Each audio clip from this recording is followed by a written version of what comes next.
একটি জিনের ছেলে আমাকে ভালোবাসার প্রস্তাব দিল।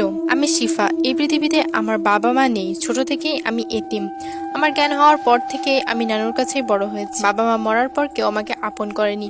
সবাই নাকি বলেছিল যে মেয়ে হওয়ার সাথে সাথে বাবা মাকে খেয়ে ফেলেছে, সে যদি আমাদের পরিবারে আসে আমাদেরকেও খেয়ে ফেলবে। আমার পাশে কেউ দাঁড়ায়নি তখন, না চাচা চাচি মামা মামি, শুধু দাঁড়িয়েছিল আমার নানু। এই কারণে আমার মামা আমার নানুকে বাড়ি থেকে বের করে দিয়েছিল। কতই না নিষ্ঠুর হলে আপন ছেলে তার মাকে বাড়ি থেকে বের করে দেয়। নানু আমাকে নিয়ে আলাদা থাকতো, আর কিছু বাসায় বাড়িতে কাজ করে আমাকে বড় করে তোলে নানু। আমি দেখতে খুব সুন্দর ছিলাম। গ্রামের আর 5টি ছেলের নজর সবসময় আমার উপরে থাকতো, তাই নানু আমাকে সবসময় পর্দা করে থাকতে বলতো। আমি মাদ্রাসায় পড়ালেখা করেছি, আর এখন বাড়িতে বাড়িতে গিয়ে ছোট বাচ্চাদের কোরআন শিক্ষা দেই। সেখান থেকে কিছু টাকা আসে, কারণ নানু এখন আর কাজ করতে পারে না, তার অনেক বয়স হয়েছে।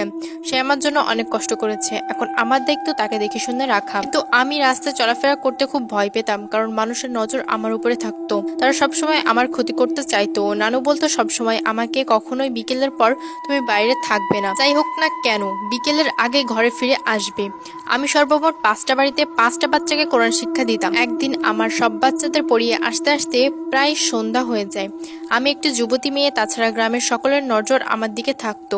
আমি খুব ভয় পাচ্ছিলাম গ্রামের পথ ধরে বাড়িতে ফিরতে। বাড়ির অর্ধেক পথে আসার পর পুরোপুরি অন্ধকার হয়ে যায় চারিপাশে। আমার হাতে মোবাইলের লাইট ছিল, সেটা দিয়ে আমি পথ পাড়ি দিচ্ছি, কিন্তু আমি খুব ভয় পাচ্ছিলাম যদি আমার কোনো ক্ষতি করার জন্য কেউ ছুটে আসে। কিন্তু তখনই আমার নাকে খুব সুন্দর একটি আতরের ঘ্রাণ ভেসে এলো। আমি লক্ষ্য করলাম আমার পিছন দিয়ে একটা ছেলে মাথা নিচু করে হেঁটে হেঁটে আসছে। ছেলেটি একটা সাদা পাঞ্জাবি পরা, ছেলেটির মাথায় একটি টুপি, হাতে একটি তসবি ছিল। বুঝতে পারছিলাম সে জিকির করছে, সে আল্লাহ তাআলা জিকির করছে আর হেঁটে হেঁটে আসছে। ছেলেটি আমার কাছে এসে বলল, আপনি ভয় পাবেন না, আপনি নির্ভয়ে হেঁটে যান, আমি আপনাকে বাসার কাছে এগিয়ে দিয়ে আসবো। আমি মনে মনে ভাবি, এই ছেলেটি কি করে জানলো আমি ভয় পাচ্ছি? আপনি কি আমাকে চিনেন? বলে রাখা ভালো, আমি সবসময় পর্দা করতাম। আমি তখন মুখোশ পরা ছিলাম। সে যদি আমার বাড়ির কাছের কেউ থাকতো তাহলে আমাকে চেনার কথা ছিল না। ছেলেটি আমাকে বলে, বেশি কথা বলবেন না, আপনি আপনার মতো চলেন, আমি আপনাকে পাহারা দেব। কারণ সামনে চায়ের দোকানে আপনার জন্য 5টি ছেলে অপেক্ষা করছে। তাদের নিয়ত বেশি ভালো না, কিন্তু তারা যদি দেখে আপনার সাথে আমি, তাহলে তাদের সাহস হবে না আপনার ক্ষতি করার। এখন এটা আপনার বিষয়, আপনি কি চান? আমি কি আপনাকে বাড়ি পর্যন্ত দিয়ে আসবো, নাকি এখান থেকে চলে যাব?